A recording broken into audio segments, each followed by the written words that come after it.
ನಾವು ಷಡ್ವಿಧ ಸಕಿಲಗಳ ಕುರಿತಾಗಿ ಕೆಲವಷ್ಟು ವಿಚಾರಗಳನ್ನ ಅರಿತುಕೊಂಡಿವಿ. ಅವುಗಳು 3 ಶರೀರದಲ್ಲಿ 6 ಲಿಂಗಗಳು ಯಾವ ರೀತಿಯಾಗಿ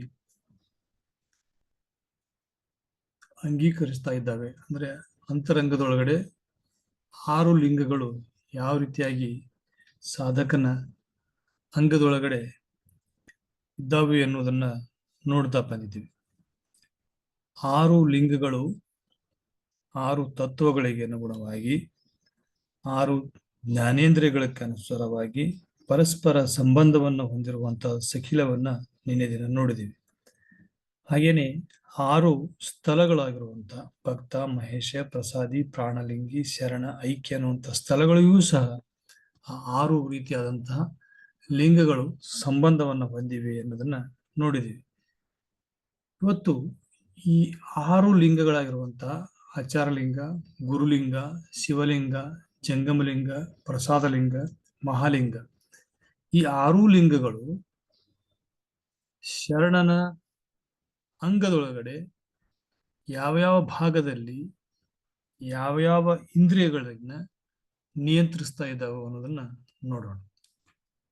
ನಿನ್ನೆ ನೋಡಿದ ಹಾಗೆ ಹಡಪದ ಅಪ್ಪಣ್ಣನವರು 6 ಲಿಂಗಗಳು ಇರುವುದರ ಕುರಿತಾಗಿ ತಮ್ಮ ಒಂದು ವಚನದಲ್ಲಿ ಸ್ಪಷ್ಟಗೊಳಿಸಿದರು.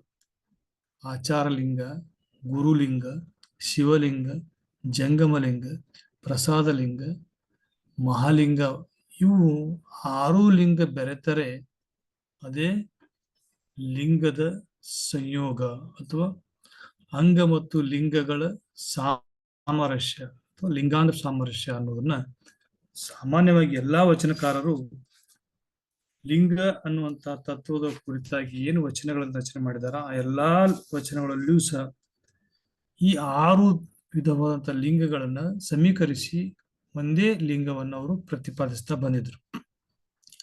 ಅದಕ್ಕೆ ಪೂರಕವಾಗಿ ನಿನ್ನೆ ನಾವು ಬಾಲಸಂಖ್ಯಾನವರ ವಚನವನ್ನು ನೋಡಿದ್ವಿ. ಒಂದೊಂದು ಲಿಂಗಗಳು ಹೇಗೆ ಪರಸ್ಪರ ಸಂಬಂಧವನ್ನ ಅಥವಾ ಒಂದರೊಳಗಡೆ ಒಂದು ಉದಯಿಸ್ತಾವು ಅನ್ನೋದನ್ನು. ಈ 6 ಲಿಂಗಗಳು ಮಹಾಲಿಂಗದೊಳಗಡೆ ಸಮೀಕರಿಸಿದ್ದಾವೆ, ಮಹಾಲಿಂಗದಿಂದನೇ ಉಂಟಾಗಿದ್ದಾವೆ. ಮಹಾಲಿಂಗದ ಪ್ರಸಾದದಲ್ಲಿ ಪ್ರಸಾದಲಿಂಗ, ಜಂಗಮಲಿಂಗ, ಶಿವಲಿಂಗ, ಗುರುಲಿಂಗ, ಆಚಾರಲಿಂಗ ಅನ್ನುವಂಥ 6 ಲಿಂಗಗಳು ಯಾವ್ಯಾವ ಭಾಗವನ್ನು ಪ್ರತಿನಿಧಿಸ್ತಾವ ಅನ್ನೋದನ್ನು ನಿನ್ನೆ ನೋಡಿದೆ ನಾವು. ನಾಸಿಕ ಅನ್ನುವಂಥದ್ದು ಅದು ಆಚಾರಲಿಂಗವನ್ನ ಪ್ರತಿನಿಧಿಸುತ್ತದೆ, ಅಂದ್ರೆ ವಾಸನೆಯನ್ನ ಪಡೆಯುವಂತಹದ್ದು. ಯಾವ ಯಾವ ರೀತಿಯಾದಂತಹ ವಾಸನೆಗಳು ಅವುಗಳ ಅರಿವು ಅಂಗಕ್ಕೆ ಬರಬೇಕಾದ್ರೆ ಅದು ಆಚಾರಲಿಂಗದಿಂದ ಬರ್ತಾ ಇದೆ. ವಾಸನೆಯನ್ನ ಬರುವಂತಹದ್ದಕ್ಕೆ ಕಾರಣ ಅಂತಂತಂದ್ರೆ ಅದು ಗಂಧ ಅನ್ನುವಂಥದ್ದು ಪೃಥ್ವಿ ತತ್ವಕ್ಕೆ. ಹೀಗೆ ಗುರುಲಿಂಗ ಅನ್ನುವಂಥದ್ದು ಅದು ಜೀವೆ ಮೂಲಕ, ಅಂದ್ರೆ ನಾಲಿಗೆಯೊಳಗೆ ಗುರುಲಿಂಗ ಇದೆ ಅಂತ ಭಾವಿಸಿಕೊಂಡ್ರೆ, ನಾಲಿಗೆ ಅನ್ನುವಂಥದ್ದು ಅದು ಜಲತತ್ವವನ್ನು ಪ್ರತಿನಿಧಿಸ್ತದೆ. ಹಾಗೆ ನೇತ್ರ ಅನ್ನುವಂಥ ಕಣ್ಣು ಅನ್ನುವಂಥದ್ದು ಅಗ್ನಿ ತತ್ವವನ್ನ ಪ್ರತಿನಿಧಿಸ್ತದೆ, ಅಲ್ಲಿರುವಂತ ಲಿಂಗ ಶಿವಲಿಂಗ. ಚರ್ಮ ತ್ವಚೆ ಅದು ಏನಪ್ಪಾ ಅಂತಂದ್ರ ವಾಯು ತತ್ವ, ಅದು ಜಂಗಮ ಲಿಂಗವನ್ನ ಪ್ರತಿನಿಧಿಸ್ತದೆ. ಕರ್ಣ ಅಂದ್ರೆ ಕಿವಿಗಳು ಅಂತಂದ್ರೆ ಶಬ್ದ ಅನ್ನುವಂಥದ್ದು ಆಕಾಶ ತತ್ವ, ಅದು ಪ್ರಸಾದ ಲಿಂಗವನ್ನು ತೋರಿಸ್ತದೆ. ಹೀಗೆ ಹೃದಯ ಅಂತಂದ್ರೆ ಮಹಾಲಿಂಗ. ಈ ಹೃದಯ ಅನ್ನೋ ಶಬ್ದವನ್ನ ನಾವು ಇವತ್ತಿನ ನಮ್ಮ ಹೃದಯ ಅನ್ನುವಂಥ ಪದದ ಅರ್ಥಕ್ಕಲ್ಲ. ಅದು ಹೃದಯ ಅಂತಂದ್ರೆ ಮುಷ್ಟಿ ಆಕಾರದಲ್ಲಿರುವಂತಹ ದೇಹದೊಳಗಿನ ಅಂಗವನ್ನ ಹೃದಯ ಅಂತೇಳಿ ಶರಣರು ಕರೆದಿಲ್ಲ.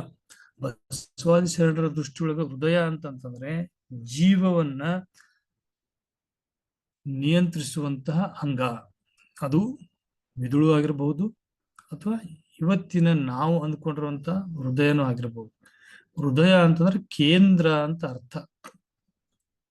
ಹೃದಯ ಅಂತಂದ್ರೆ ಅದ್ರ ಸಂಪೂರ್ಣ ಅರ್ಥ ಅಂದ್ರೆ ಕೇಂದ್ರ, ಈ ಅಂಗವನ್ನ ನಿಯಂತ್ರಿಸುವ ಕೇಂದ್ರ.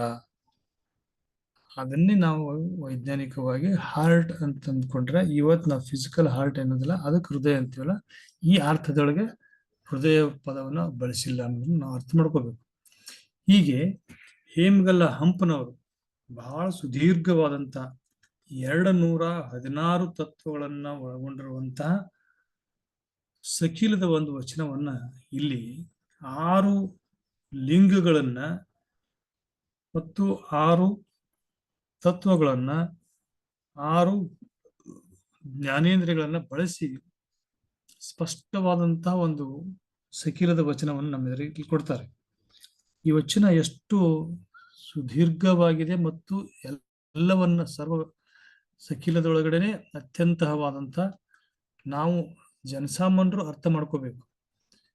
ಅಂಗ ಅನ್ನುವಂಥದ್ದು ಮಹಾಲಿಂಗದಿಂದ ಉದಯಿಸಿತಿ, ಅದು ಮಹಾಲಿಂಗದೊಳಗಡೆ ಐಕ್ಯ ಆಗ್ತದೆ.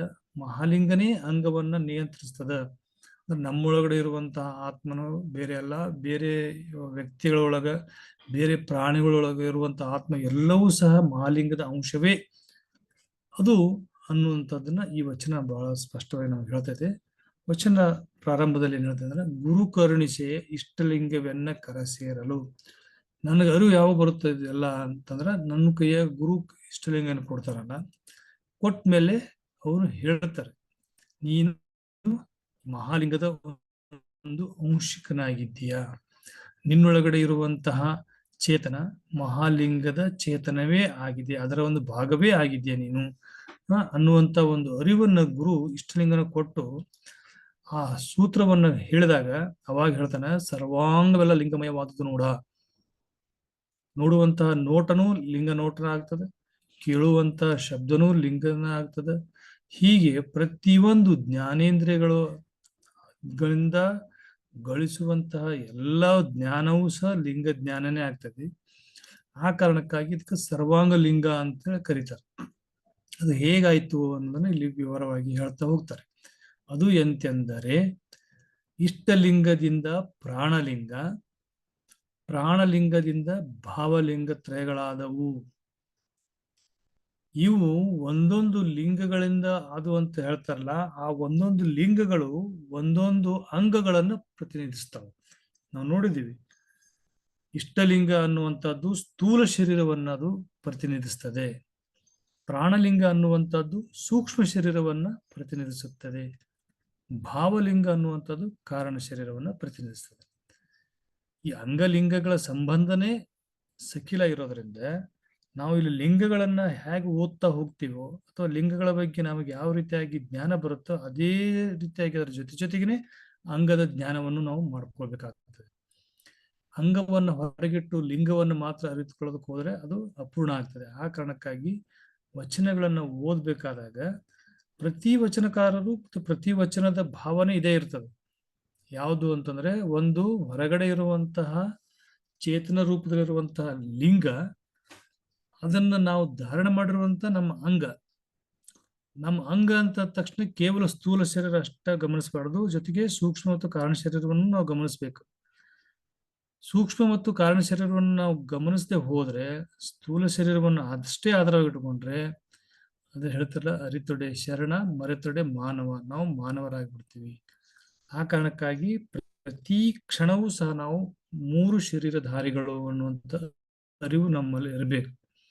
ಹಾಗಾಗಿ ಒಂದೊಂದು ಅಂಗದೊಳಗಡೆ ಒಂದೊಂದು ಲಿಂಗವನ್ನ ಪ್ರತಿಷ್ಠಾಪಿಸಿಕೊಂಡು ನಾವು ಅರಿವಿನೊಳಗಿರ್ಬೇಕು ಅಂತ ಹೇಳ್ತಾನೆ. ಇಲ್ಲಿ ಹೇಳ್ತಾರ ಅವರು, ಒಂದೊಂದು ಲಿಂಗದಲ್ಲಿ 2 ಲಿಂಗ ಹುಟ್ಟಿದವು. ಅಂದ್ರೆ ಇಷ್ಟಲಿಂಗ, ಪ್ರಾಣಲಿಂಗ, ಭಾವಲಿಂಗ ಅಂತ 3 ಲಿಂಗಗಳಿದ್ದವಲ್ಲ, ಇಷ್ಟಲಿಂಗದೊಳಗೆ 2 ಲಿಂಗ ಹುಡ್ತಾವ. ಪ್ರಾಣಲಿಂಗದಾಗೂ 2 ಲಿಂಗ, ಭಾವಲಿಂಗದಾಗೂ 2 ಲಿಂಗ, ಅಂದ್ರೆ ಒಟ್ಟಾರೆಯಾಗಿ 6 ಲಿಂಗಗಳು. ಅವು ಯಾವ್ಯಾವು? ಇಷ್ಟಲಿಂಗದೊಳಗೆ ಇರುವಂತವು. ಇಷ್ಟಲಿಂಗದಿಂದ ಆಚಾರಲಿಂಗ, ಗುರುಲಿಂಗ ಹುಟ್ಟಿದವು.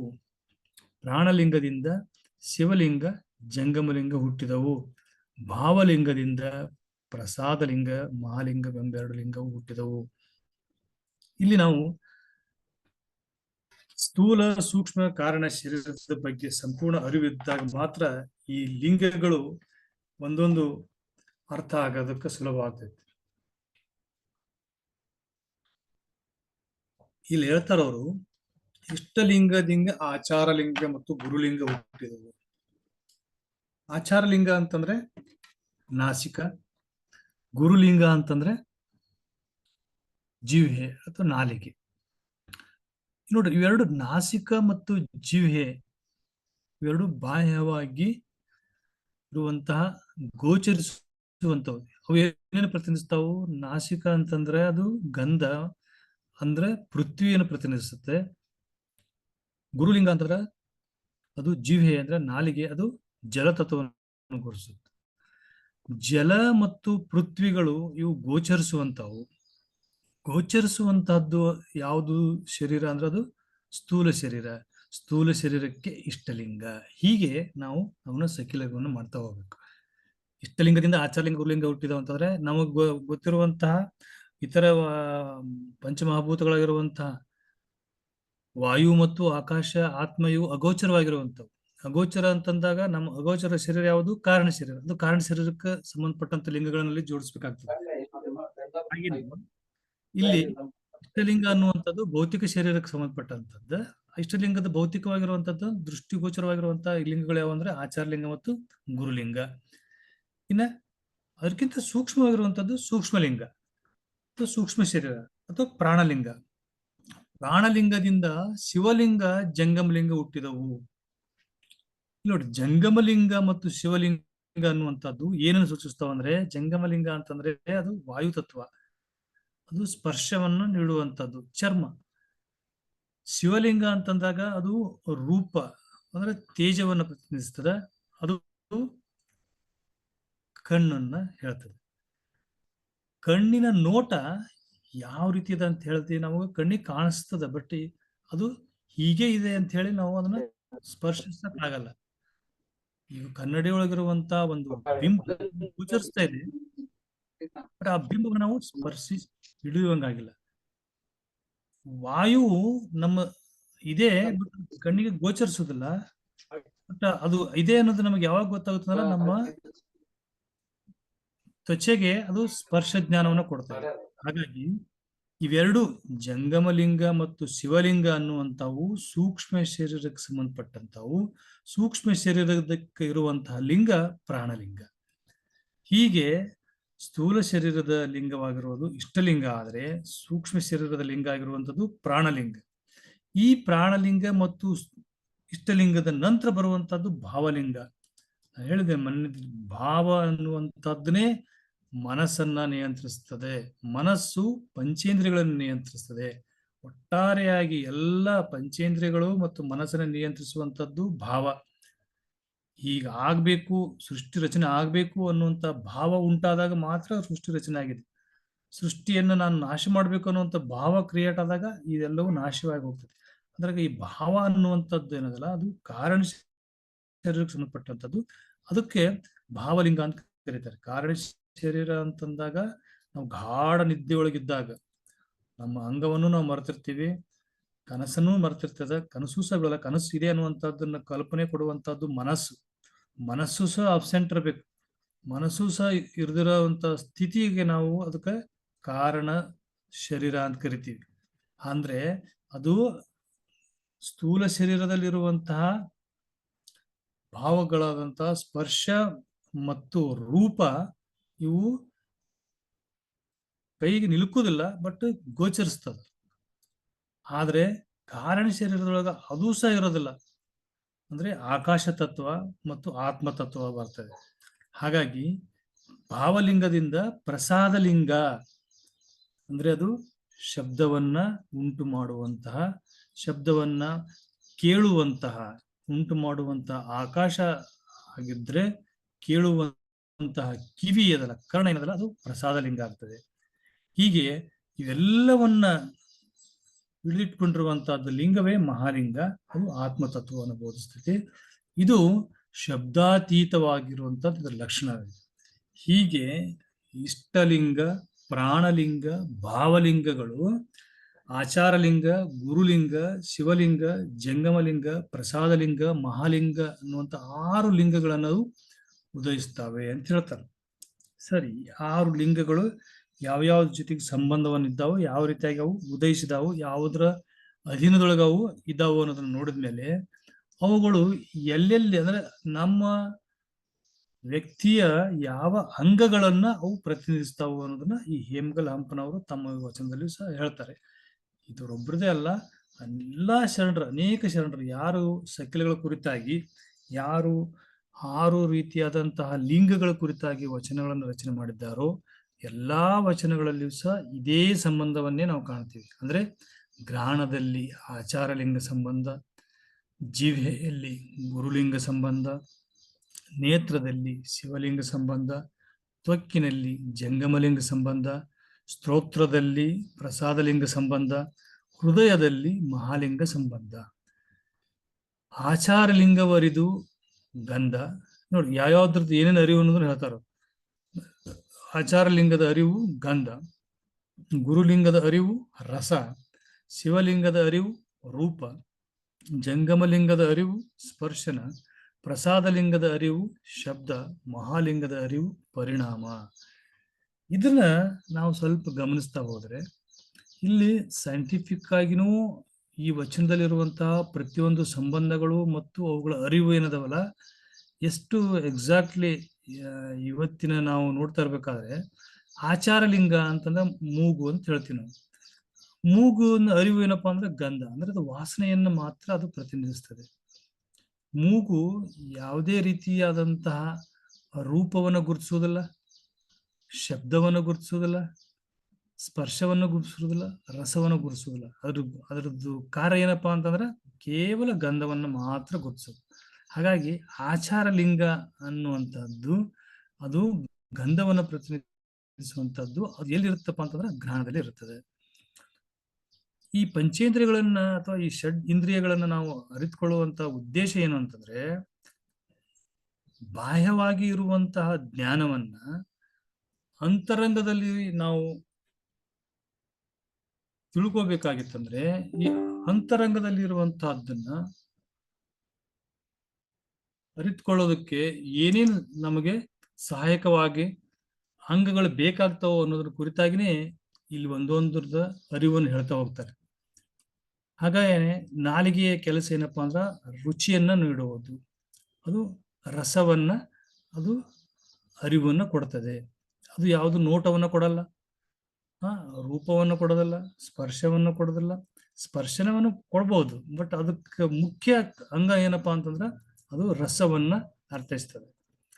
ನಾಲಿಗೆ ಸ್ಪರ್ಶವನ್ನು ಸ್ವಲ್ಪ ಪ್ರಮಾಣದಲ್ಲಿ ಕೊಡ್ತೈತಿ. ಕಾರಣ ಏನಪ್ಪಾ ಅಂತಂದ್ರೆ ಅದ್ರದ್ದು ಆವರಿಸಿರುವಂತಹದ್ದು ಏನಪ್ಪಾ ಅಂತಂದ್ರ ಚರ್ಮ ಆವರಿಸ್ಕೊಂಡಿರ್ತೈತಿ. ಆ ಚರ್ಮ ಅನ್ನುವಂಥದ್ದು ಎದ್ರನ್ನ ತೋರಿಸಪ್ಪ ಅಂತಂದ್ರೆ ಅದು ಜಂಗಮಲಿಂಗವನ್ನ ಪ್ರತಿನಿಧಿಸ್ತದೆ. ಹೀಗೆ ಒಂದು ಅಂಗವು ಅಬ್ಸೆಂಟ್ ಇತ್ತಂದ್ರೂ ಇನ್ನೊಂದು ಅಂಗ ಅದನ್ನ ನೇರವಾದಂತಹ ಅರಿವನ್ನು ಕೊಡದೇ ಹೋದ್ರೂ ಸಮೀಪದ ಅರಿವನ್ನು ಮಾತ್ರ ಕೊಡ್ತವೆ, ನೇರ ಅರಿವನ್ನು ಕೊಡೋದಕ್ಕೆ ಸಾಧ್ಯವಿಲ್ಲ. ಈಗ ಅನ್ಕೋಬಹುದು ನಾವು, ಕೆಲವೊಂದ್ ಕಡೆ ಹುಟ್ಟು ಕುರುಡಿರುವಂತ ವ್ಯಕ್ತಿಗಳು ಕಣ್ಣೇ ಇಲ್ಲಪ್ಪ ಅಂತಂದ್ಮೇಲೆ ಈ ಜಂಗಮಲಿಂಗ ಅನ್ನುವಂಥದ್ದು, ಕಣ್ಣಿನ ನೋಟ ಯಾವುದು ಶಿವಲಿಂಗ, ಶಿವಲಿಂಗದ ಕಾರ್ಯವನ್ನ ಬೇರೆ ಅಂಗಗಳು ಅದನ್ನ ಮಾಡಿ ಅದನ್ನ ಸರಿದೂಗಿಸ್ತಿರ್ತಾವ. ಅದನ್ನ ಮುಂದಿನ ಒಂದು ವಚನದಲ್ಲಿ ಹೇಳ್ತಾರ ಯಾವ ರೀತಿ ಒಂದಕ್ಕೊಂದು ಲಿಂಕ್ ಆಗ್ತಾವ. ಒಂದ್ರೊಳಗೆ ಇಲ್ಲಿ ಹೇಳ್ತಾರ ಒಂದೊಂದು ಲಿಂಗದಲ್ಲಿ 6 ಲಿಂಗವಾದವು. ಇದು ಬಹಳ ಇಂಪಾರ್ಟೆಂಟ್. ಒಬ್ಬ ಹುಟ್ಟು ಕೂಡ ಇರುವಂತವನಿಗೂ ಸಹ ದೃಷ್ಟಿಯ ರೀತಿಯಾದಂತಹ ಕಾರ್ಯವನ್ನ ಇತರ 5 ಅಂಗಗಳು ಮಾಡ್ತಾವಲ್ಲ, ಅದನ್ನ ಇಲ್ಲಿ ಹೇಳ್ತಾರ ಹಿಮಗಲ್ ಹಂಪನವರು. ಆಚಾರಲಿಂಗದಲ್ಲಿ ಗುರುಲಿಂಗ, ಶಿವಲಿಂಗ, ಜಂಗಮಲಿಂಗ, ಪ್ರಸಾದಲಿಂಗ, ಮಹಾಲಿಂಗವೆಂಬ 5 ಲಿಂಗ ಉಂಟು. ನೋಡ್ರಿ, ಆಚಾರಲಿಂಗದೊಳಗೂ ಈ 5 ಲಿಂಗಗಳ ಐಕ್ಯ ಆಗ್ಯಾವ ಅಂತ ಹೇಳ್ತಾರ. ಹಾಗೇನೆ ಗುರುಲಿಂಗದಲ್ಲಿ ಮತ್ತ 5 ಲಿಂಗಗಳು ಐಕ್ಯ ಆಗ್ಯಾವ ಅಂತ ಹೇಳ್ತಾರ. ಗುರುಲಿಂಗದಲ್ಲಿ ಆಚಾರಲಿಂಗ, ಶಿವಲಿಂಗ, ಜಂಗಮಲಿಂಗ, ಪ್ರಸಾದಲಿಂಗ, ಮಹಾಲಿಂಗ ಎಂಬ 5 ಲಿಂಗ ಉಂಟು. ಶಿವಲಿಂಗದಲ್ಲಿ ಆಚಾರಲಿಂಗ, ಗುರುಲಿಂಗ, ಜಂಗಮಲಿಂಗ, ಪ್ರಸಾದಲಿಂಗ, ಮಹಾಲಿಂಗವೆಂಬ 5 ಲಿಂಗ ಉಂಟು. ಪ್ರಸಾದಲಿಂಗದಲ್ಲಿ ಆಚಾರಲಿಂಗ, ಗುರುಲಿಂಗ, ಶಿವಲಿಂಗ, ಜಂಗಮಲಿಂಗ, ಮಹಾಲಿಂಗವೆಂಬ 5 ಲಿಂಗ ಉಂಟು. ಇಂತಿವೆಲ್ಲ ಕೂಡಲಿಕ್ಕೆ 36 ಲಿಂಗ. ಈ ಒಂದು ವಚನದ ಈ ಭಾವದಿಂದ ನಾವು ಅರ್ಥ ಮಾಡ್ಕೋಬಹುದು. ಒಂದು ಲಿಂಗ ಅಥವಾ ಒಂದು ಅಂಗ ಅಬ್ಸೆಂಟ್ ಇತ್ತಪ್ಪ ಅಂದ್ರೆ, ಅದು ಕಾರ್ಯನಿರ್ವಹಿಸ್ತಾ ಇಲ್ಲ ಅಂದ್ರೆ ಇತರ 5ರೊಳಗಡೆ ಆ ಲಿಂಗದ ಅಂಶ ಇರುತ್ತೆ. ಆ ಒಂದು ಅಂಗದಿಂದ ಕೆಲಸವನ್ನ ನಿರ್ವಹಿಸ್ಕೊತ್ತೆ. ಹಾಗೇನೆ ಕಿವಿನೇ ಕೇಳ್ತಾ ಇರೋದಿಲ್ಲ ಅಂತ ವ್ಯಕ್ತಿಗಳಿಗೆ ಕಿವಿಯ ಕಾರ್ಯವನ್ನ ಇಲ್ಲಿ ಕಿವಿ ಕೆಲಸ ಮಾಡ್ಬೇಕಾಗಿರುವಂತದ್ದು ಯಾವುದು, ಶಬ್ದವನ್ನು ಕೊಡ್ಬೇಕಾಗಿರುವಂತದ್ದು ಪ್ರಸಾದ ಲಿಂಗ. ಪ್ರಸಾದ ಲಿಂಗನೇ ಅಬ್ಸೆಂಟ್ ಐತಿ ಅಂತಂದಾಗ ಈ ಪ್ರಸಾದ ಲಿಂಗದ ತತ್ವ ಆಚಾರ ಲಿಂಗದೊಳಗ ಐಕ್ಯ ಆಗಿರ್ತೈತಿ. ಅವಾಗ ಈ ಕಿವಿಯಿಂದ ಕೇಳುವಂತ ಶಬ್ದದ ಕಾರ್ಯವನ್ನ ಅದು ನಿಲ್ಲಿಸೈತಪ್ಪ ಅಂದಾಗ ಅವಾಗ ಕಣ್ಣು ಆ ಕಾರ್ಯವನ್ನ ಮಾಡೋದಕ್ಕದು ಅಣಿಯಾಗಿರ್ತದೆ. ನೇರವಾಗಿಲ್ದಿದ್ರು ಸಹ ಪಾರ್ಶಿಯಲಿ ಅದೇನಪ್ಪ ಅಂದ್ರೆ ಆ ಕಾರ್ಯವನ್ನು ಅದು ಪೂರೈಸ್ತಿರ್ತೈತಿ. ಹೀಗೆ ಒಂದು ಅಂಗದ ನ್ಯೂನತೆ ಇದ್ದಾಗ ಇನ್ನ ಉಳಿದ 5 ಅಂಗಗಳು ಆ ಕಾರ್ಯವನ್ನ ನಿರ್ವಹಿಸ್ತಾವ ಅನ್ನೋದನ್ನೇ ಇಲ್ಲಿ ಬಹಳ ಸ್ಪಷ್ಟವಾಗಿ ಹೇಮಗಲ್ ಒಂದೊಂದು ಲಿಂಗದೊಳಗೆ 6 ಲಿಂಗ ಐಕ್ಯ ಆಗ್ಯಾವ ಅಂತ ಹೇಳ್ತಾರೆ. ಯಾವ ಮಟ್ಟಿಗೆ ಶರಣರು ಚಿಂತನೆ ಮಾಡಿದ್ದಾರೆ ಅವ್ರು ನೋಡ್ರಿ. ಕೇವಲ 6 ಲಿಂಗಗಳು 6 ಅಂಗಗಳು ಇಷ್ಟು ಹೇಳಿ ಬಿಡಬಹುದಾಗಿತ್ತು. ಅವ್ರು ಇನ್ನೂ ಅದನ್ನ ಡೀಪ್ ಆಗಿ ಸ್ಟಡಿ ಮಾಡ್ಕೊಂತ ಈ ರೀತಿಯಾಗಿ ಇರುವಂತಹ ಸಖಿಲೆಗಳು ಅನ್ನೋದನ್ನ ಅರ್ಥೈಸ್ತಾ ಹೋಗ್ತಾರೆ. ಹೇಳಿ ಆ 36 ಲಿಂಗದಲ್ಲಿ ಒಂದೊಂದು ಲಿಂಗದಲ್ಲಿ 6 ಲಿಂಗ ಕೂಡಲಿಕ್ಕೆ, ಇದು ಬಹಳ ಇಂಪಾರ್ಟೆಂಟ್ ಸಾಲ ನಮಗೀಗ. ಒಂದೊಂದು ಲಿಂಗದಲ್ಲಿ 6 ಲಿಂಗ ಕೂಡಲಿಕ್ಕೆ 216 ಲಿಂಗವಾದವು. 216 ಲಿಂಗಗಳಾದಾಗ ಒಂದು ಜಂಗಮ ಲಿಂಗ ಕೆಲಸ ಮಾಡಿಲ್ಲಪ್ಪ ಅಂತಂದ್ರ ಆ ವ್ಯಕ್ತಿ ಯಾವುದನ್ನ ಅರಿಯೋದ್ ಬೇಕಾಗಿತ್ತು ಅರಿಯೋದಕ್ಕೆ ಸಾಧ್ಯ ಇಲ್ಲ ಅಂತಲ್ಲ. ಇತರೆ ಲಿಂಗಗಳು ಆ ಕೆಲಸವನ್ನ 216 ಲಿಂಗದೊಳಗ ಆ ಕೆಲಸವನ್ನ ಮಾಡಿಸಿ ಪೂರೈಸಿ ವ್ಯಕ್ತಿಗಳಿಗೆ ಜ್ಞಾನವನ್ನ ಕೊಡ್ತಾವೆ. ಹೀಗೆ ಅಂಗಪ್ರಭೆಯಲ್ಲಿ ಲಿಂಗಪ್ರಭೆಯಾಗಿ, ಲಿಂಗಪ್ರಭೆಯಲ್ಲಿ ಅಂಗಪ್ರಭೆಯಾಗಿ, ಇದು ಅಂಗಲಿಂಗದ ಸಂಬಂಧ. ಇದು ಸಖಿಲ ಅಂತ ಹೇಳಿ.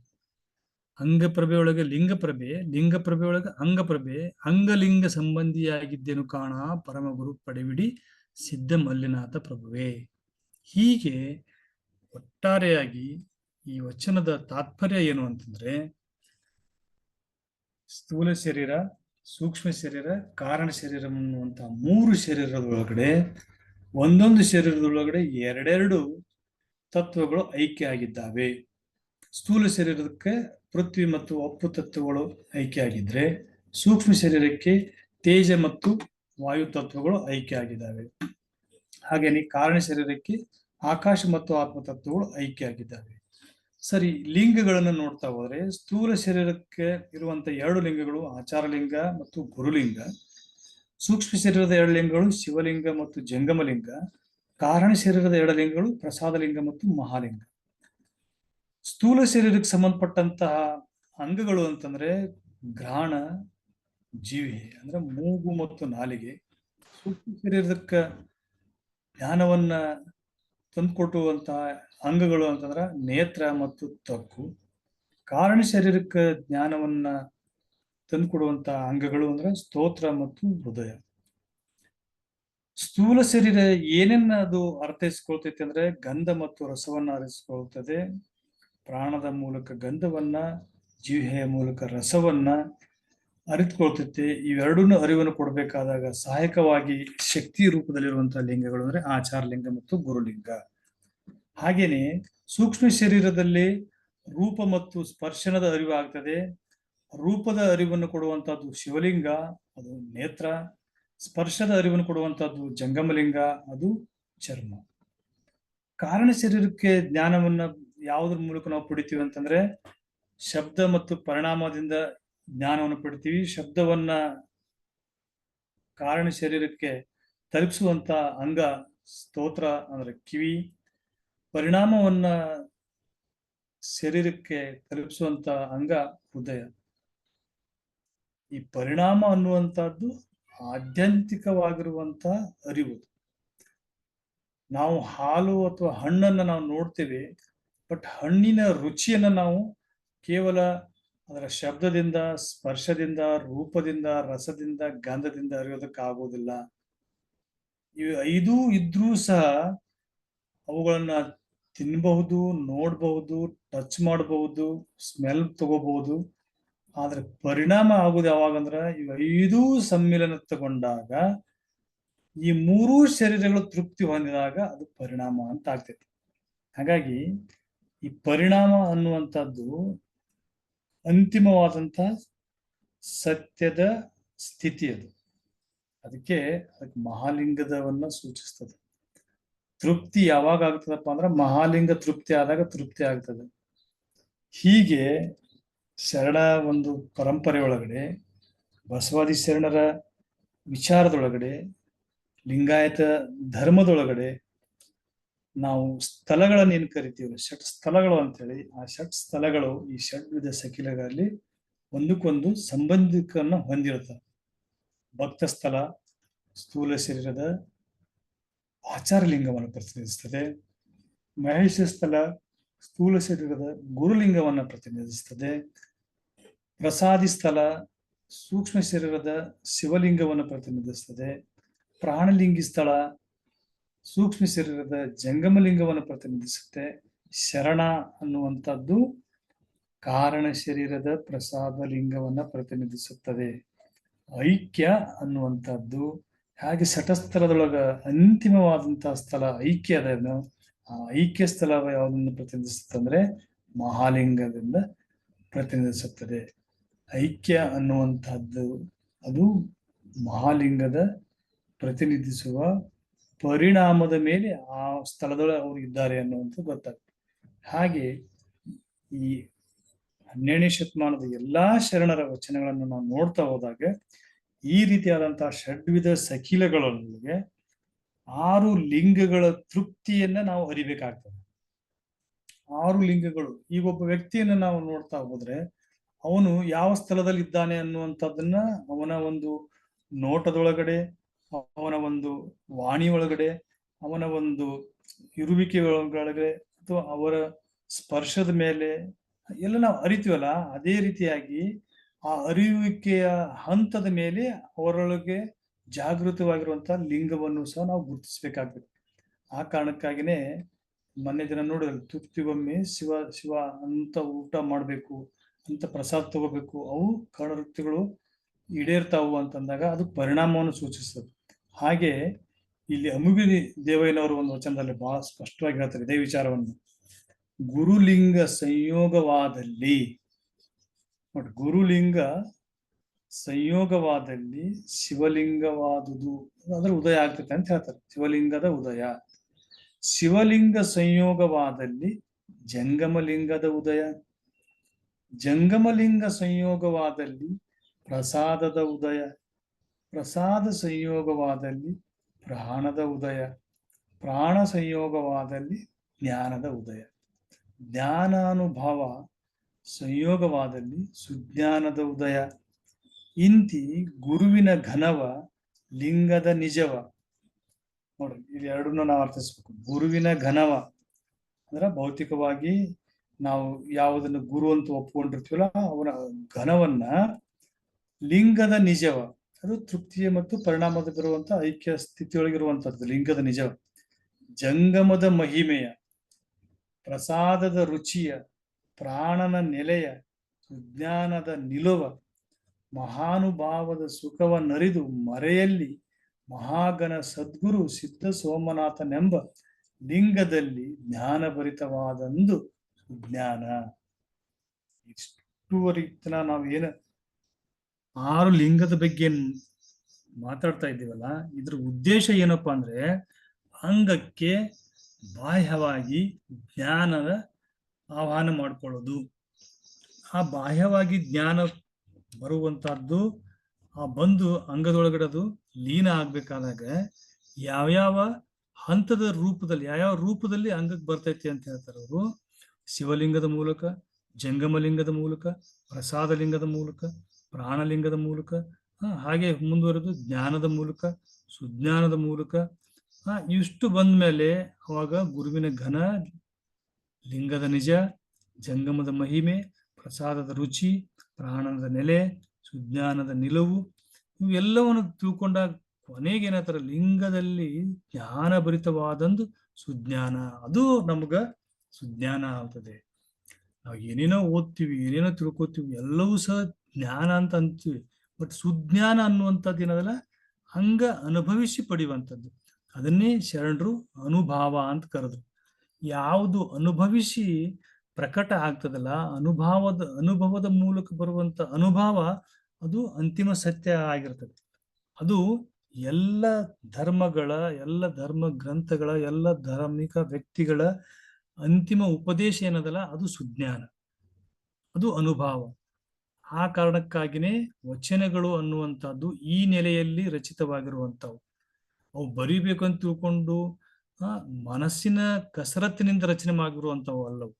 ಅವು ಅನುಭವದ ನೆಲೆಯಿಂದ ಬಂದಿರುವಂಥವು. ಅಂದ್ರೆ ತಮ್ಮ ಅಂತರಂಗದೊಳಗೆ ಆ ಮಹಾಲಿಂಗದ ದರ್ಶನದ ಮೇಲೆ ಮಹಾಲಿಂಗದಿಂದ ಭಾವದೊಳಗೆ ಉದಯಿಸಿ ಹೊರಹೊಮ್ಮಿರುವಂತಹ ಅನುಭವದ ನುಡಿಗಳು ವಚನಗಳು. ಆ ಕಾರಣಕ್ಕಾಗಿ ಇವತ್ತಿಗೂ ಅಲ್ಲ, ಮುಂದೆ ಎಷ್ಟೋ ಸಾವಿರ ವರ್ಷಗಳವರೆಗೂ ಸಹ ಅವು ಸತ್ಯವನ್ನೇ ಪ್ರತಿನಿಧಿಸ್ತವೆ. ಅವುಗಳನ್ನ ಅಲ್ಲಗಳೋದಕ್ಕೆ ಸಾಧ್ಯನೇ ಇಲ್ಲ.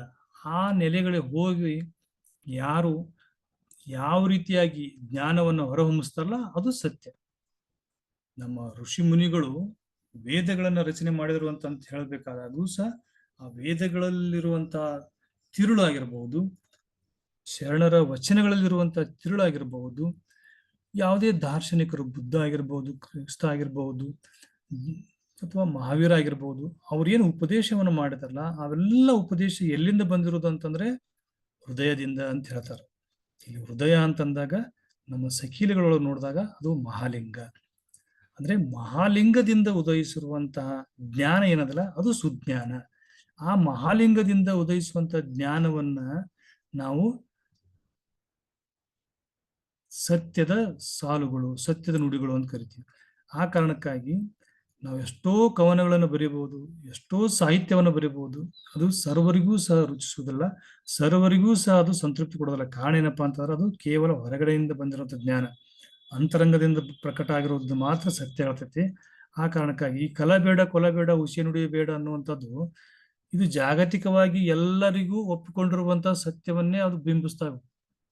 ಅಲ್ಲಿ ಯಾವುದೇ ರೀತಿಯಾದಂತ ಯಾರಿಗೂ ಇದು ಈ ನಮ್ಮ ಧರ್ಮಕ್ಕೆ ಇದು ಹೊಂದ್ಕೊಳ್ಳೋದಿಲ್ಲ, ಇದು ನಮ್ಗೆ ಸರಿ ಆಗೋದಿಲ್ಲ ಅಂತ ಅನ್ನುವಂಥ ಪ್ರಶ್ನೆನೇ ಇಲ್ಲ. ಯಾಕಂದ್ರೆ ಅದು ಕೇವಲ ಹೊರಗೆ ನೋಟದಿಂದ ಬಂದಿರುವಂತ ವಿಚಾರಗಳಲ್ಲವು, ಅವು ಎಲ್ಲರಿಗೂ ಸರ್ವಕಾಲಿಕೂ ಸತ್ಯ ಆಗಿರುವಂಥದ್ದು. ಹಾಗಾಗಿ ಸಖೀಲಗಳ ಅಧ್ಯಯನ ಮಾಡೋದು ಅಂತಂದ್ರೆ ಯಾವ ಭಾವದಿಂದ ಈ ಶಬ್ದ ಉತ್ಪತ್ತಿಯಾಗಿದೆ ಅನ್ನುವಂಥದನ್ನ ಲಿಂಕ್ ಅನ್ನು ಸರ್ಚ್ ಮಾಡೋದು. ಅದರದ ಆಧಾರದ ಮೇಲೆ ಇದು ಇಂತಹ ಒಂದು ಸ್ಥಿತಿಯಿಂದ ಬಂದಿದೆ, ಆ ಕಾರಣಕ್ಕಾಗಿ ಇದು ಇದನ್ನ ಪ್ರತಿನಿಧಿಸುತ್ತದೆ. ಹೀಗೆ ಇಲ್ಲಿ ತೋಂಟದ ಸಿದ್ಧಲಿಂಗ ಶ್ರೀಗಳು ಹೇಳ್ತಾರೆ, ಅಗ್ನಿಯೇ ಅಂಗವಾದ ಪ್ರಸಾದಿಯಲ್ಲಿ ಪ್ರಾಣಲಿಂಗ ಶರಣ ಐಕ್ಯ ಭಕ್ತ ಮಹೇಶ್ವರನಪ್ಪ ಅಂಗ ಪಂಚಕವು ಗರ್ಭೀಕೃತವಾಗಿ. ಶಬ್ದ ನೋಡ್ರಿ ಅವ್ರು ಬಳಸಿರುವಂತದ್ದು ಗರ್ಭೀಕೃತವಾಗಿ ಅಂದಾಗ ಎಲ್ಲವೂ ಒಂದ್ರೊಳಗೊಂದು ಐಕ್ಯ ಆಗಿವೆ ಅಂತ ಅರ್ಥ. ಆ ಪ್ರಸಾದಿಯಲ್ಲಿ ಶಿವಲಿಂಗ ಸಂಬಂಧವಾಗಿ ಶಿವಲಿಂಗ ನೋಡ್ರಿ, ಪ್ರಸಾದಿಯೊಳಗ ಶಿವಲಿಂಗ ಸಂಬಂಧ ಆಗಿದೆ. ಶಿವಲಿಂಗದಲ್ಲಿಯೇ ಜಂಗಮಲಿಂಗ, ಪ್ರಸಾದಲಿಂಗ, ಮಹಾಲಿಂಗ, ಆಚಾರಲಿಂಗ, ಗುರುಲಿಂಗವೆನಿಸುವ ಲಿಂಗ ಪಂಚಕವು ಗರ್ಭೀಕೃತವಾಗಿ ಶಿವಲಿಂಗವೇ ಸರ್ವಾಶ್ರಯವಾಗಿ ಇಂತಿ ಷಡ್ವಿಧ ಲಿಂಗದಲ್ಲಿ ಬೆರೆಸಿ ಬೇರಿಲ್ಲದಿರಬಲ್ಲರೆ ಪ್ರಸಾದಿ ಎಂಬೆನಯ್ಯ ಮಹಾಲಿಂಗ ಗುರು ಶಿವಸಿದ್ದೇಶ್ವರ. ಬೆರೆಸಿ ಬೇರಿಲ್ಲದೆ ಇರುವಂತಹದ್ದು. ಅದಕ್ಕೆ ವಚನಕಾರರು ಪ್ರತಿ ಅಂಗಕ್ಕ ಸರ್ವಾಂಗಿ ಲಿಂಗಿ ಸುಖಿಗಳು ಅಂತ ಶಬ್ದ ಬಳಸ್ತಾರೆ ವಚನದವರು. ನಿಮ್ಮ ಶರಣರು ಸರ್ವಾಂಗಿ ಲಿಂಗಿಗಳು. ಸರ್ವಾಂಗಿ ಲಿಂಗ ಅಂತಂದ್ರೆ ಅರ್ಥ ಏನ್ರಿ? ಇವು 6 ಲಿಂಗಗಳು ಐಕ್ಯ ಆಗಿ ಒಂದೇ ಲಿಂಗದ ರೂಪದಲ್ಲಿ ಲಿಂಗಿ ದೇಹಿಗಳಾಗಿ ಕಾಣ್ತೀರಿ ಅಂತ ಹೇಳ್ತಿದ್ರು ಅವ್ರು. ಅದಕ್ಕೆ ಬಾಹ್ಯವಾಗಿ ಗೋಚರಿಸುವಂತ ಸ್ಥೂಲ ಶರೀರವನ್ನು ಮಾತ್ರ ಗುರುತಿಸಲಿಲ್ಲ ಶರಣರು. ಅವರ ಸೂಕ್ಷ್ಮ ಶರೀರ ಮತ್ತು ಕಾರಣ ಶರೀರವನ್ನು ಗುರುತಿಸಿದ್ರು. ಜನಸಾಮಾನ್ಯರು ನೋಡ್ತಾ ಇರುವಂತ ನೋಟ ಏನಿರುತ್ತಪ್ಪ ಸ್ಥೂಲ ಶರೀರದ ಮೇಲೆ ಮಾತ್ರ ಕಾನ್ಸಂಟ್ರೇಟ್ ಆಗಿರ್ತೈತಿ. ಯಾರು ಸೂಕ್ಷ್ಮ ಮತ್ತು ಕಾರಣ ಶರೀರವನ್ನ ಆಕ್ಟಿವೇಟ್ ಮಾಡ್ಕೊಂಡಿರ್ತಾರೆ ಅವ್ರಿಗೆ ಸೂಕ್ಷ್ಮ ಮತ್ತು ಕಾರಣ ಶರೀರ ಕಾಣ್ತೈತಿ. ಪ್ರತಿ ಅಲ್ಲಿ ಕಲ್ಯಾಣದಲ್ಲಿರುವಂತ ಎಲ್ಲರಿಗೂ ಸಹ ಮರಳಶಂಕರ ದೇವರು ಏನಾಗಿ ಕಾಣ್ತಿದ್ರಪ್ಪ ಅಂತಂದ್ರೆ ಆ ಪ್ರಸಾದ ಕುಂಡದಲ್ಲಿ ಸೇವೆ ಸಲ್ಲಿಸುವಂತ ಒಬ್ಬ ಶರಣಾಗಿ ಕಾಣ್ತಾ ಇದ್ರು. ಆದ್ರೆ ಅಲ್ಲಮ ಪ್ರಭುಗಳಿಗೆ ಹಾಗೆ ಕಾಣಲಿಲ್ಲ.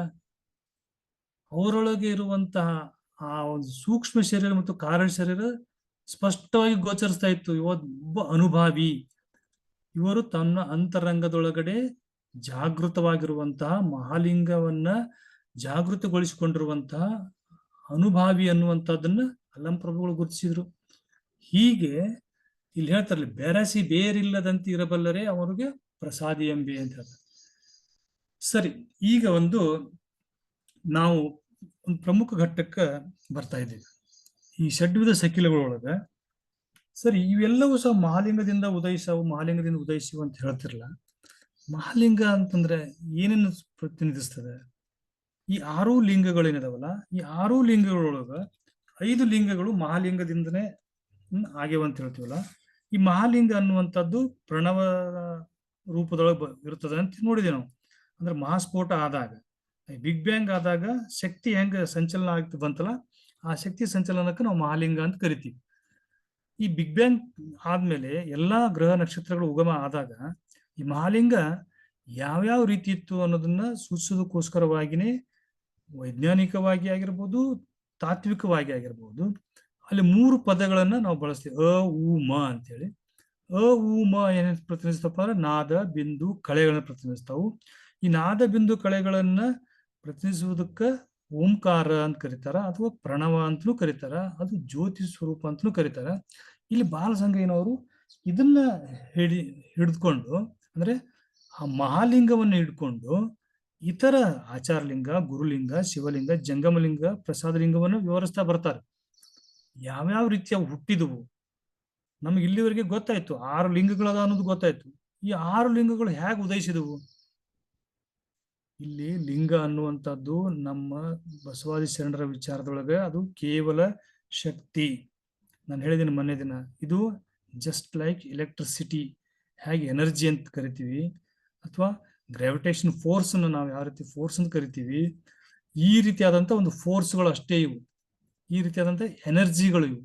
ಪ್ರಸಾದಲಿಂಗ ಆಗಿರ್ಬೋದು, ಜಂಗಮಲಿಂಗ ಆಗಿರ್ಬೋದು, ಶಿವಲಿಂಗ ಆಗಿರ್ಬೋದು, ಗುರುಲಿಂಗ ಆಗಿರ್ಬೋದು, ಆಚಾರಲಿಂಗ ಆಗಿರ್ಬೋದು, ಇವೆಲ್ಲವೂ ಒಂದು ಟೈಪ್ ಆಫ್ ಏನಪ್ಪಾ ಅಂತಂದ್ರೆ ಎನರ್ಜಿ ಅಥವಾ ಶಕ್ತಿಗಳು. ಹಾಗೆ ಇವುಗಳಿಗೆ ನಮ್ಮ ಶರಣರು ಮಹಾಲಿಂಗ, ಪ್ರಸಾದಲಿಂಗ, ಜಂಗಮಲಿಂಗ, ಶಿವಲಿಂಗ, ಗುರುಲಿಂಗ, ಆಚಾರಲಿಂಗ ಅಂತ ಕರೆದಾರೆ.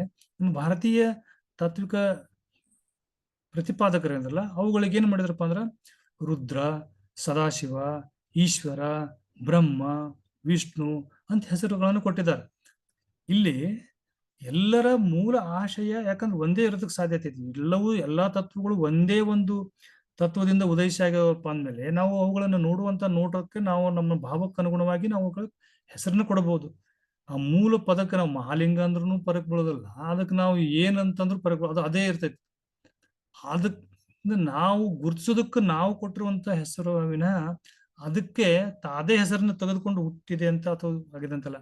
ಈ ಜಗತ್ತಿನೊಳಗ ಸಾವಿರಾರು ಭಾಷೆಗಳಿದಾವೆ, ಸಾವಿರಾರು ಜನಾಂಗದವರು ಆಗಿ ಹೋಗಿದ್ದಾವೆ. ಅವ್ರವ್ರ ಜನಾಂಗದವರು ಅದನ್ನ ಅರ್ಥೈಸಿಕೊಳ್ಳೋದಕ್ಕೆ ಬೇರೆ ಬೇರೆ ರೀತಿಯಾದಂಥ ಪದಗಳನ್ನ ಬಳಕೆ ಮಾಡಿರ್ಬೋದು. ನಾವು ಆ ಪದಗಳಿಗೆ ಜೋತು ಬೀಳದೇನೆ ಆ ಪದಗಳ ಹಿಂದಿನ ಭಾವಕ್ಕೆ ಹೋಗ್ಬೇಕಾಗ್ತದೆ. ಆ ಭಾವಕ್ಕೆ ಹೋದಾಗ ಎಲ್ಲರೂ ಸಹ ಹೋಗಿ ನಿಲ್ಲುವಂತ ಸ್ಥಾನ ಯಾವುದು ಅಂದ್ರೆ ಆ ಮಹಾಲಿಂಗ ಅಥವಾ ಪ್ರಿಮೇಟಿವ್ ಅಟಮ್, ಆದಿ ಮೂಲ ಪರಮಾಣು. ಅದು ಯಾವ ರೀತಿಯಾಗಿ ವಿಕಾಸ ಹೊಂತ ಈ ರೀತಿಯಾದಂತಹ ಲಿಂಗಗಳು ಅನ್ಕೊಡ್ರಿ ಅಥವಾ ಎನರ್ಜಿ ಅನ್ಕೊಡ್ರಿ, ಅದನ್ನ ನಾವು ಸೈಂಟಿಫಿಕ್ ಆಗಿ ಕಾಸ್ಮಿಕ್ ಎನರ್ಜಿ ಅಂತ ಕರಿತೀವಿ, ಅಥವಾ ಡಾರ್ಕ್ ಎನರ್ಜಿ, ಬ್ಲ್ಯಾಕ್ ಹೋಲ್, ಈ ಬೇರೆ ಬೇರೆ ರೀತಿಯಾದಂತಹ ಶಬ್ದಗಳನ್ನ ನಾವು ಬಳಕೆ ಮಾಡ್ತೀವಿ. ಅದ್ರ ಮೂಲತಃ ಏನಪ್ಪಾ ಅಂದ್ರೆ ಅದು ಮಹಾಲಿಂಗ. ಸರಿ, ಅದು ಯಾವ ರೀತಿಯಾಗಿತ್ತು, ಯಾವ ರೀತಿ ಹುಟ್ಕೊಳ್ತು, ಅದನ್ನ ಪ್ರತಿನಿಧಿಸೋದಕ್ಕಾಗಿ ಒಂದು ಸಿಂಬಾಲ್ ಏನಾದ್ರು ನಮ್ಮ ಧಾರ್ಮಿಕ ಮುಖಂಡರು ಕೊಟ್ರ, ಆ ಧಾರ್ಮಿಕ ಮುಖಂಡರು ಕೊಟ್ಟಂತ ಸಿಂಬಾಲನ್ನೇ ನಾವು ಓಂ ಅನ್ನುವಂತ ಅಕ್ಷರಕ್ಕೆ ನಾವು ನಿಲ್ತೀವಿ. ಆ ಓಂ ಅನ್ನುವಂತ ಅಕ್ಷರ ಯಾದ ಆ ಅಕ್ಷರದ ಅಥವಾ ಅಕ್ಷರ ಅನ್ನೋಕ್ಕಿಂತ ಒಂದು ಸಂಕೇತ ಅನ್ಕೊಳ್ಳೋಣ. ಆ ಓಂ ಅನ್ನುವಂತ ಸಂಕೇತಕ್ಕೆ ಅದ್ರ ಭಾಗಗಳು ಯಾವುದು, ಯಾವ್ಯಾವ ಭಾಗದಲ್ಲಿ ಯಾವ್ಯಾವ ಲಿಂಗವನ್ನು ಪ್ರತಿಷ್ಠಾಪನೆ ಮಾಡಿ ನಾವು ಅರ್ಥೈಸ್ಕೊಳ್ಬೇಕು, ಇದೆಲ್ಲ ನಾವು ಅದನ್ನ ಅರ್ಥೈಸ್ಕೊಳ್ಳೋದಕ್ಕೆ ಮಾಡಿರುವಂತ ಒಂದು ವ್ಯವಸ್ಥೆ ವಿನಃ ಹಾಗೆ ಇದೆ ಅಂತನಲ್ಲ. ಇಲ್ಲಿ ಬಾಲಸಂಗಯ್ಯನವರು ಆ ಒಂದು ಮೂಲ ಮಹಾಲಿಂಗವನ್ನ ಅರ್ಥ ಮಾಡ್ಕೊಳ್ಳೋದಕ್ಕೆ ಇಲ್ಲಿ ವಚನದಲ್ಲಿ ನಮ್ಗೆ ಹೇಳ್ತಾರೆ. ಆ ಅಖಂಡ ಗೋಳಾಕಾರ ಪ್ರಣವದ ಜ್ಯೋತಿ ಸ್ವರೂಪದಲ್ಲಿ ಮಹಾಲಿಂಗ ಹುಟ್ಟಿತ್ತು. ಆ ಪ್ರಣವದ ದರ್ಪಣಾಕಾರದಲ್ಲಿ ಪ್ರಸಾದಲಿಂಗ ಹುಟ್ಟಿತ್ತು. ಆ ಪ್ರಣವದ ಅರ್ಧಚಂದ್ರಕದಲ್ಲಿ ಜಂಗಮಲಿಂಗ ಹುಟ್ಟಿತ್ತು. ಆ ಪ್ರಣವದ ಕುಂಡಲಾಕಾರದಲ್ಲಿ ಶಿವಲಿಂಗ ಹುಟ್ಟಿತ್ತು. ಆ ಪ್ರಣವದ ದಂಡಕ ಸ್ವರೂಪದಲ್ಲಿ ಗುರುಲಿಂಗ ಹುಟ್ಟಿತ್ತು. ಆ ಪ್ರಣವದ ತಾರಕ ಸ್ವರೂಪದಲ್ಲಿ ಆಚಾರ ಲಿಂಗ ಹುಟ್ಟಿತ್ತು ನೋಡ ಅಪ್ರಮಾಣ ಕೂಡಲ ಸಂಗಮದೇವ ಅಂತ ಹೇಳ್ತಾರೆ. ಈ ರೀತಿಯಾಗಿ ನಮ್ದ ಓಂಕಾರ ತತ್ವ ಅನ್ನುವಂಥದ್ದು ಮಹಾಲಿಂಗ ಅನ್ನೋದ್ರ ಮೂಲಕ ಯಾವ್ಯಾವ ಭಾಗದಾಗ ಏನೇನು ಉದ್ದೇಶಿದವು, ಇಲ್ಲಿ ಅರ್ಧ ಚಂದ್ರಾಕೃತಿ ಅಂದ್ರೆ ಯಾವುದು, ದರ್ಪಣಾಕೃತಿ ಅಂದ್ರೆ ಯಾವುದು, ಕುಂಡಲಾಕೃತಿ ಅಂದ್ರೆ ಯಾವುದು, ದಂಡಾಕೃತಿ ಅಂದ್ರೆ ಯಾವುದು, ಜ್ಯೋತಿರಾಕೃತಿ ಅಂದ್ರೆ ಯಾವುದು, ತಾರಕಾಕೃತಿ ಯಾವುದು, ಈ ರೀತಿಯಾದಂತಹ ಒಂದೊಂದು ಆಕೃತಿಗಳನ್ನ ಇವುಗಳ ಪ್ರತಿನಿಧಿಸುವಂತಹ ಲಿಂಗಗಳನ್ನ ಕುರಿತಾಗಿ ನಾಳೆ ದಿನ ನಾವು ನೋಡೋಣ. ಯಾಕಂತಂದ್ರ ಇದು ಈ ಸಖಿಲದ ಬೇಸ್, ಇದು ಮೂಲ, ಅದು ಇಲ್ಲಿಂದನೇ ಎಲ್ಲ ಉದಯ ಆಗಿದೆ ಅಂದಮೇಲೆ ಈ ಒಂದು ಪ್ರಣವದ ಕುರಿತಾಗಿ, ಪ್ರಣವದ ಆಕಾರದಲ್ಲಿ ಇರುವಂತಹ ಲಿಂಗಗಳ ಕುರಿತಾಗಿ ನಾಳೆ ದಿನ ನೋಡೋಣ. ಇಲ್ಲಿವರೆಗೆ 6 ಲಿಂಗಗಳ ಕುರಿತಾಗಿ ಅನುಭವವನ್ನ ಹಂಚಿಕೊಳ್ಳೋದಕ್ಕೆ ಅವಕಾಶ ಮಾಡಿಕೊಟ್ಟಂತ ಎಲ್ಲ ಶರಣ ತಂದೆ ತಾಯಿಗಳ ಪವಿತ್ರಾತ್ಮಕ್ಕೆ ಶರಣು ಶರಣಾರ್ಥಿಗಳು. ಇಲ್ಲಿಯವರೆಗೂ ಅಣ್ಣನವರು 6 ಲಿಂಗಗಳು, ಷಡ್ ಲಿಂಗಗಳ ಉಗಮದ ಬಗ್ಗೆ ಕುರಿತು ನಮ್ಮನ್ನು ಮಾಹಿತಿ ಒದಗಿಸಿಕೊಟ್ಟಿದ್ದಾರೆ.